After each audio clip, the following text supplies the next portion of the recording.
Welcome back to our subject, entrepreneurship, and we're still going to discuss the four main topics under developing a business plan. For the past few weeks, we already discussed the first three main topics under developing a business plans.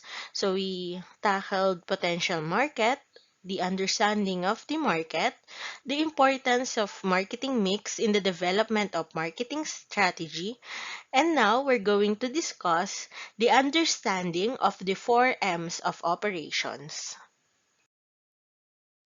So, under this main topic, we're going to discuss subtopics in which we are going to discuss those things this week and next week. So, for this week, we will be focusing on the four M's of operations in relation to the business opportunity and the development of the business model. And then for next week, we're going to discuss more about the financial aspect or the number 3 to number 6, which is the forecast of the revenue of the business, forecast the cost to be incurred, the computation of profits, and the company's projected financial statements. So, on your last synchronous class, we already discussed the overview or the four M's, which is the manpower, method, machine, and materials of operation in relation to the business opportunity. And also, we discussed the development of a product description. So, right now, we're going to discuss from letter B up to letter G and the development of business model. So, for the continuation, so let's start to the creation of prototype of the product. So first, what do we mean by prototype?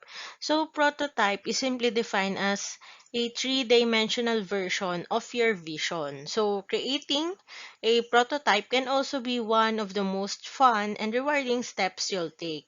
So that's because you're already developing the prototype that will give you the opportunity to really tap into your creativity, using those skills that inspired your invention idea in the first place.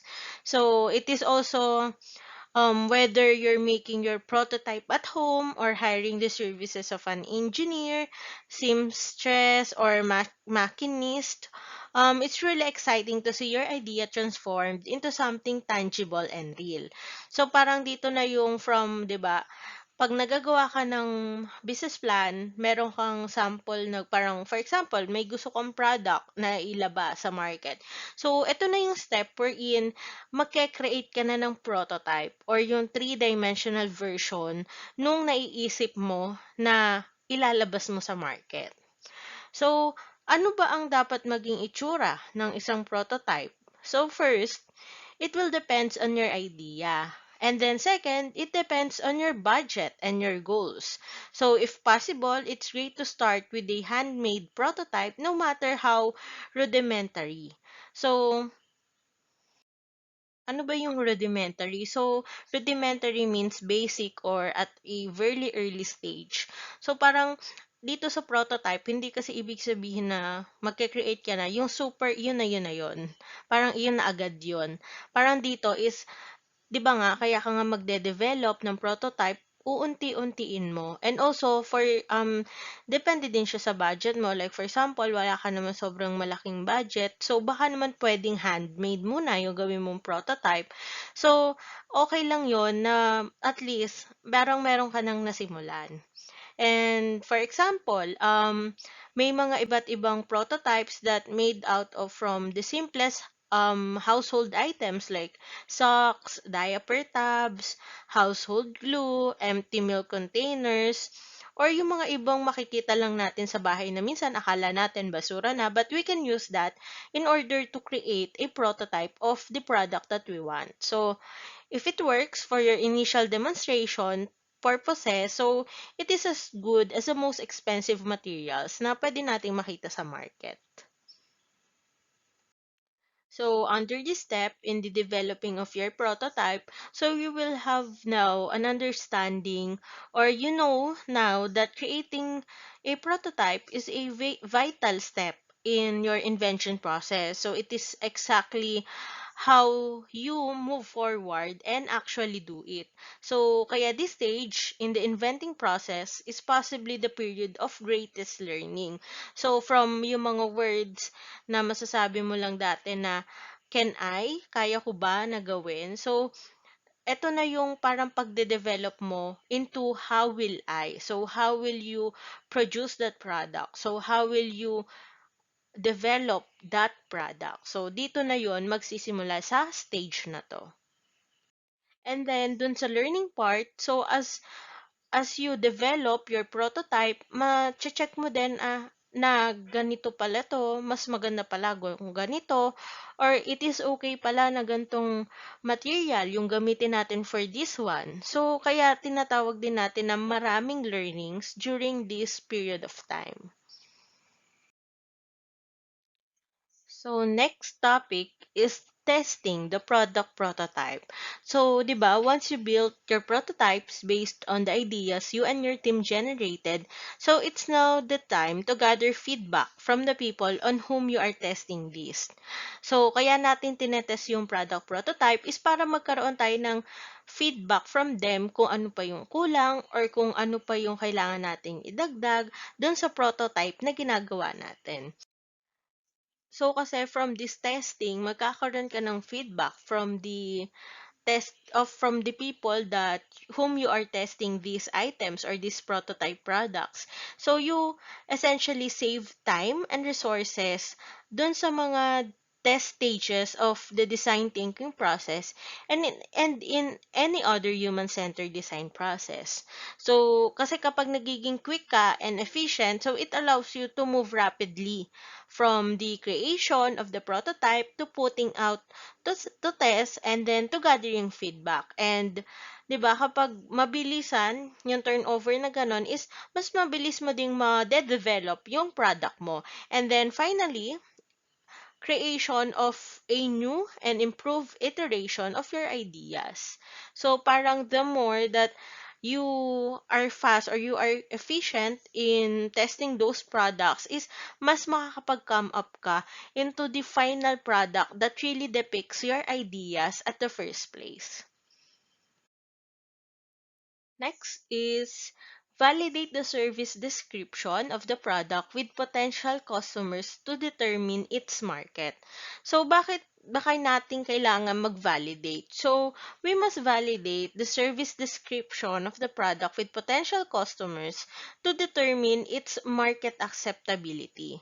So, ito yung tinatawag natin na market validation. So, you will never know how well your product will do until you actually try to sell it. So, by validating your product idea before proceeding, you can lessen risk and build confidence in your idea before investing too much time and money. So, dun sa previous step is that's just the testing of the prototype. So, dito, meron ka na talagang actual product. And then, ang gagawin mo dito is itetest mo na siya dun sa mismong market mo. So, kaya magkakaroon na siya ng market validation. So, is it good? Do we need additional formula for this one? Or is the packaging too lame? So, yun yung feedback na gusto natin makuha from our potential customers. So next one is the selection or the pinpoint of potential suppliers of raw materials and other inputs necessary for the production. So this one will depend on a wide range of factors such as the value for money, the quality that you want, or the reliability and the service. So in order to get the right supplier for your business, you have to know your needs. Spend time on research, ask around, credit check potential suppliers, especially right now na meron na tayong mas maraming tao na nasa scam or ganyan. So you really need to check or do a background check of your potential suppliers. And then agree on service levels before you start. So don't buy from too many suppliers, but don't have just a single supplier. So bakit ganon? So first, don't buy from too many suppliers because ano yung additional cost na pwede nating makuha from that. So we may incur additional transportation cost or delivery expenses from that since galing nga sa iba't ibang suppliers yung mga raw materials natin or the things that we need in order for our production. And then, hindi din naman maganda na isa lang yung supplier natin. So, why? So, what if magkaroon ng problem dun sa supplier natin na yon? So, kunyari, maubusan din sila ng stock or magkaroon sila ng issue with something. So, since sa kanila nakasalalay yung production natin, once na mag-down sila, magda-down din agad yung business natin or yung production natin. So, it is better to have another supplier. Kaya, iniiwasan na magkaroon ka lang ng single supplier. But, don't you don't need to have too many suppliers. In your organization or business, you need to create a team to set the supplier selection criteria. So, the members should include personnel with technical and applications knowledge of the product or service to be purchased. Like, for example, you're producing a makeup product and then maghahanap ka ng supplier. So, dapat alam na alam mo yung product nyo para yung criteria ng supplier na magawa nyo or ma-develop nyo is really suited for the product na bubuuin nyo or ima-manufacture or ipoproduce nyo. And then, as well as members of the department that uses the purchased item. So, for example, sa quality, sa purchasing, or sa engineering and sa production, kailangan meron ding member from that kasi sila din yung mismong nakakagamit ng product or nakakapag-test ng product. So, kailangan meron din silang input dun sa supplier selection criteria. Next is the value or supply chain in relation to the business enterprise. So, first thing first, what is supply chain and what is value chain? So, supply chain is a process of all parties involved in fulfilling a customer request, while value chain is a set of interrelated activities a company uses to create a competitive advantage. So, as you can see, the picture here is a supply chain. So from the raw materials, so it will be transferred by the supplier and then it will be manufactured. Then once manufactured, the product will be distributed to the retailers and eventually to the consumers. And then again, the consumer will have the demand for the product again. So that's why it is a chain. So continuous process siya. So, ano naman yung value chain? So, value chain is the same as with supply chain as well, but the difference is there is no value added in the supply chain. So, ibig sabihin, sa value chain, merong value na naa-add. Kaya nga sinabi natin siyang value chain. So technically, in a supply chain, all that is being done is storage and transportation from supplier to customer. Pero dito sa value chain, as much as there is transportation and some storage involved, the main purpose of a value chain is to add value to the product so as to make it presentable to the customer. So ano ba yung pwedeng example ng value chain? Like if you're adding additional packaging or pag mas ine-enhance mo yung packaging. So that's an example of value chain. So if you're going to ask, what is more important, supply chain or value chain? Well, it is both important. Supply chains are the one thing that connects your product to the world. So it is the reason why you always find this product on the shelves at your store or supermarket. So it is because supply chains never rest. So ibig sabihin nga from the manufacturer is mapupunta sa customers, and then it will never rest. So, continue siya. So, kaya siya importante. And then at the same time, importante din yung value chain because it is where your product will have an edge over others. Kasi if you put value to your products, is mas ma-appreciate siya or magkakaroon siya ng competitive advantage, and mas ma-appreciate ng mga customers yung pagtangkilik dun sa product na meron ka. So, parang additional quality dun sa product na i-offer mo sa market. And lastly, under the 4 M's of operations, is we need to recruit qualified people for one's business enterprises.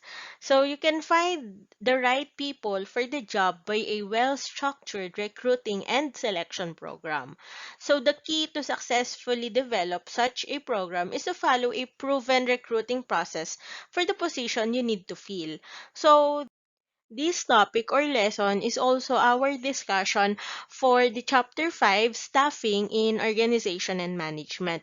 So if you need to recall some items about this, you can check our discussion or our lesson in Organization and Management.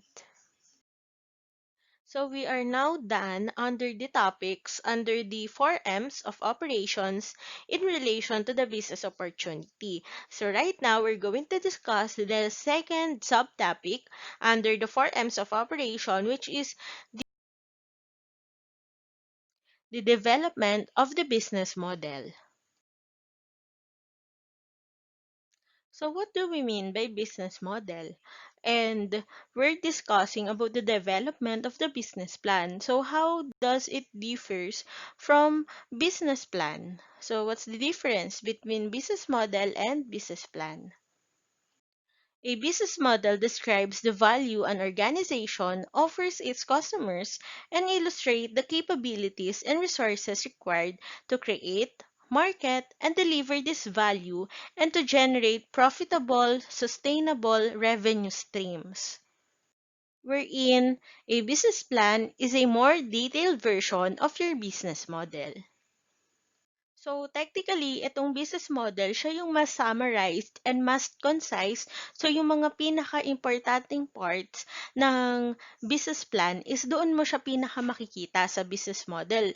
And then, sa business plan, siya naman yung detailed version nung plano mo about your business. So, the business model may take the form of a one-page visual representation which can either be produced before a business plan or as part of the same planning process. So again, yung business model is the visual representation and the business plan is actually the physical document of our plan for our business. So this is an example of a business model wherein makikita mo yung customer segments or who are your customers, and then the compelling value proposition that we already discussed earlier, and then the unique brand positioning or the unique selling proposition, the goal setting, and also the profit formula and the distribution channel. So ito yung pinaka parang summarized or pinaka-importanting kailangan nating malaman sa pagpaplano ng business. And then, again, yung business plan is a detailed version of those things. So, this one is another example of business model. So, ang product nila is a native bag. So, you can see here the key partners or yung mga importanteng partners with our business. So, andyan yung mga outlets, fair trade. And then, you can also see the key activities. So, ano ba yung mga activities na gagawin natin sa business, like the design, the conception, the promotion, and the selling.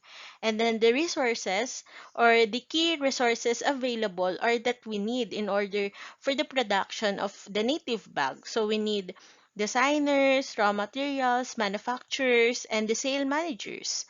And then, the value proposition. So, what is our value proposition? So, for this native bag, ang value proposition niya is trendy bag made in respect to nature. So, what is the customer relationship? So, we describe how you plan to establish and manage the relationship between the customer and your brand. So, as you can see here, there's an email and online or through online. And then channels. So, kung saan makikita yung products natin or paano pa natin madideliver yung value proposition natin dun sa ating mga customers. So, we can put our native bag in department stores and outlets. And then sa customer segments, so dinidescribe naman natin yung target customer natin. So, ang target customer natin dito for this native bag is the eco-friendly people or yung mga trendy people. And then, as you can see below, we have the cost structure and the revenue stream, since it is also very vital in a business to know the revenue or the cost that we incur in the business. So, ano ba yung mga cost structure natin? So, of course, we spend for the raw materials, the wages, the tools, and then the transportation, and then the commission. And then for revenue streams, so solely, we get our revenue from the sale of bags. So, parang ito yung pinaka-concise na business plan or plano natin for our business. So, before we start the process of designing the business model, we must list and describe the following that will be needed later in the process. So, ano-ano ba to? Or sino-sino ba tong kailangan natin in our processing or preparation of the business model? So, first one is our key partners. So, ano ba yung ibig sabihin ng key partners? Or sino-sino ba tong key partners? So, these are the relationships that you have with other business, governmental or non-consumer entities that help your business model work. So this can be the relationship that your company has with your suppliers, your manufacturers, business partners, etc. So technically, kung sino-sino yung mga kausap mo or makakasalamuha mo for your business, so sila yung mga key partners mo. So, bakit sila importante? Kasi they matter or magmamatter sila dun sa production and then dun sa selling and then sa development of your products. Number two, the key activities to engage in to deliver your value proposition. So, ano ba itong mga key activities? So, it can be the marketing, the sales, the design, the operations, or the production of the products and delivery of the services, and the distribution, and the customer experience. So, ito yung mga key activities or talagang nangyayari sa isang business or kung paano mo papalakarin or yung operational or operation ng business mo. Number three, your value proposition. So, again, ano tong value propositions? So, ito yung analysis or statement of the combination of goods and services offered by a company to its customer in exchange for payment. So, dito papasok yung na-discuss natin before na how can you develop your value proposition. So, if nakalimutan nyo na yung discussion natin sa value proposition, you can go back to our discussion or lectures under the understanding of the market. Number four, how to acquire customers. So, you describe the steps involved, amount of time required, typical value of a deal, and the stakeholders required. So, stakeholders, that's the people on your side and the customer side. So, to sign a new deal. So, about this, we already discussed the customers. So, how to recognize or understand our customers or our target customer and our potential customers. So, if nakalimutan again, you can go back to our previous lessons. Number five, how to establish and manage the relationship to a new customer. So, syempre, dito sa paggagawa din ng business model, hindi lang naman yung mga existing or mga current customer natin yung kailangan nating tignan. So, kailangan din nating tignan yung or i-establish or kung paano natin i-establish yung relationship natin with new customers since we're producing products not only for our current customers but we are hoping to gather more customers or new customers. So next one is our target customer. So again, you must clearly identify who will be your target customer or from whom your products are made for or your services to be delivered to. Number 7, the assets or your key resources available for you. So, syempre, in a business, it is very important to know your assets and your resources since this is where you can get things or money in order to produce the products that you want or in order for you to operate. So, kaya very important din siya na alam mo kung ano-ano yung assets mo and your key resources. Of course, number 8, your fixed cost, your variable cost, and your cost structure. So later on the financial aspect, we will tackle this more about. And as far as I know, we already discussed this one as well in organization and management. Number 9, your revenue model. So the amount you will change your customer. So when we say revenue model, so it is the framework or generating financial income. So it identifies which revenue source to pursue and what value to offer. So how to price the value and who pays for the value. Kaya masasabi din natin na paano mo mababago yung isip ng customer. So you can do that by offering prices or special promotions. So, yun yung revenue models natin. And also again, technically, it is where our revenue will come from or our income will come from. So, example natin kanina yung sa native bag. So, we can get our revenue from the sale of the bags. So, that's the revenue models. And the next one or the last one is your revenues for the next month, quarter, and year or yung mga projected natin na financial statement. So later on, we will be discussing or next week, we will be discussing the financial aspect of developing a business plan. So we will tackle this topic more next week. So again, those things or those steps are the things that you need to know before starting the process of designing the business model.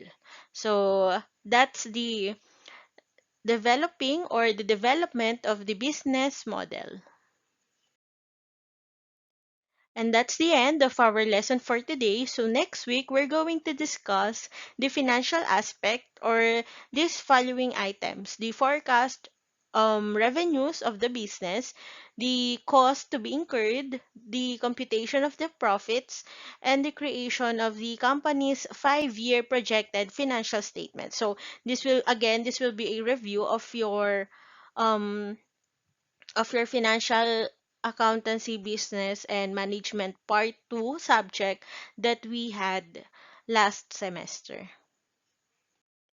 Again, if you have any questions or concern regarding our discussion or our topics for today, feel free to message me. Thank you, class. Be safe and God bless.